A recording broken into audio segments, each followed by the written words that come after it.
Hi, I'm Jennifer Marie Dreams, and I have created this YouTube channel in hopes to give you some inspiration towards your crafty self. Welcome to Sunday Fun Day Craft Day!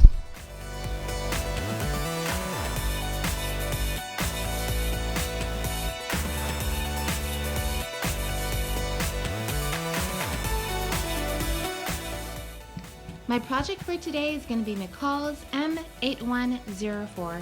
I'm super excited to share with y'all how flowy and breathable this dress is. With that being said, let's get this video started. So the fabric of choice that I'm going to be using today is 100% cotton. This was actually not suggested on the McCall's instructions. I'm only using it because it's been in my home and I was really interested into the pattern.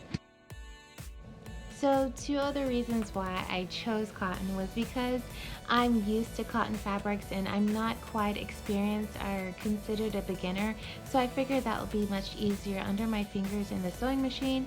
And then also because the pattern, this is my first time working with patterns, so I had to learn terminology, making sure that my pattern was going in the right direction before and after I was cutting them.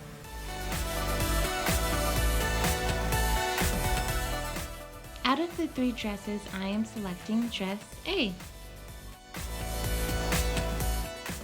So of course you'll want to cut and iron out your pattern pieces.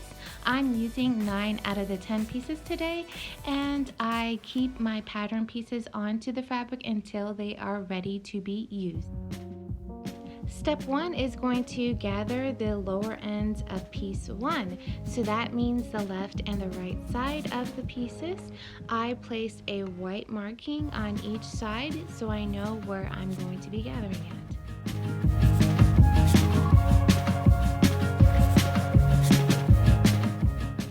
Step 2, we're going to gather the edge of the back bodice, and then I'm going to go ahead and stitch the front and the back bodice together.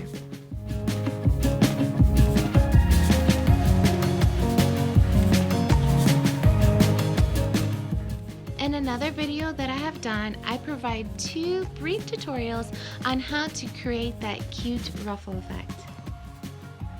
After this video, check out the description box below or click on the link above on how to do those 2 brief tutorials. So step 3, we're going to go on to the sleeve. This is where I'm going to take my left and right sleeve and I'm going to stitch them by piece, and then by step 4 I'm going to hem the edges.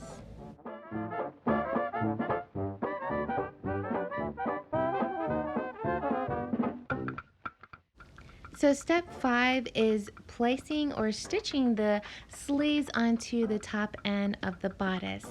I still have a hard time on how to provide a description of this, but this is a little bit better visual aid on how I was able to stitch those 2 together.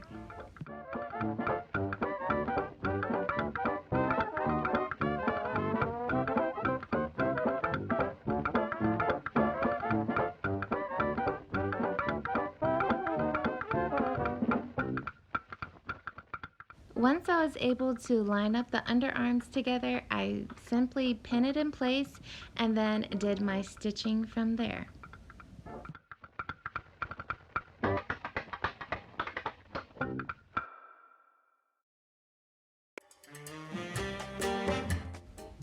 So as you can see, we have a completed sleeve. I get so happy about sleeves because they're a little bit tough. Step 6, we're going to begin to work on the skirt, so that is stitching the top end of the front and back of the skirt together.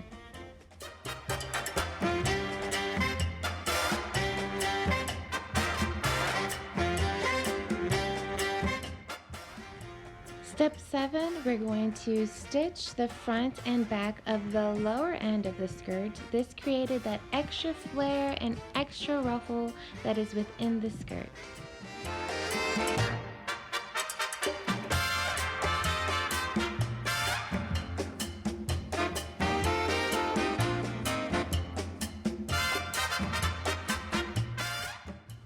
Step 8, we're going to simply stitch the top end of the bodice to the skirt.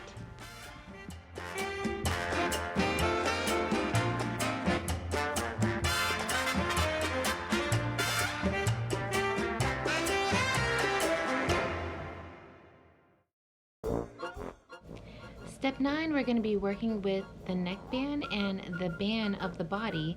This is where we're going to stitch those two together and then place it onto the body of the dress where we will be having our buttonholes.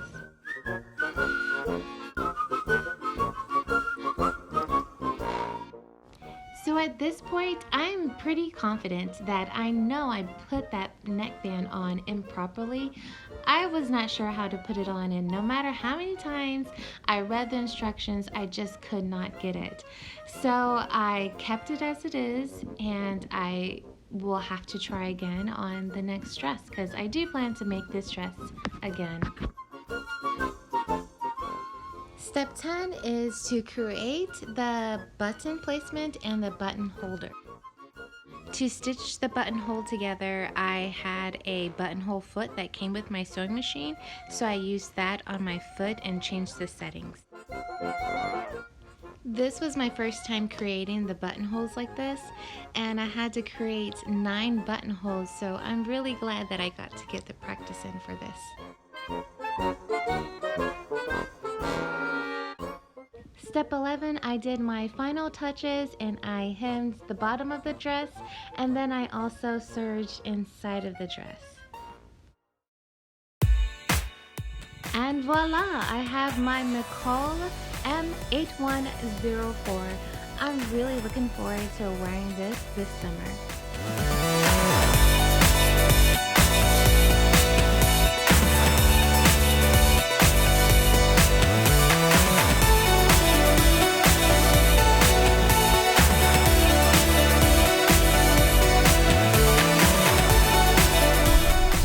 If you found this video to be of inspirational, or if you find it to be of helpful, then please take a moment to like, share, and subscribe.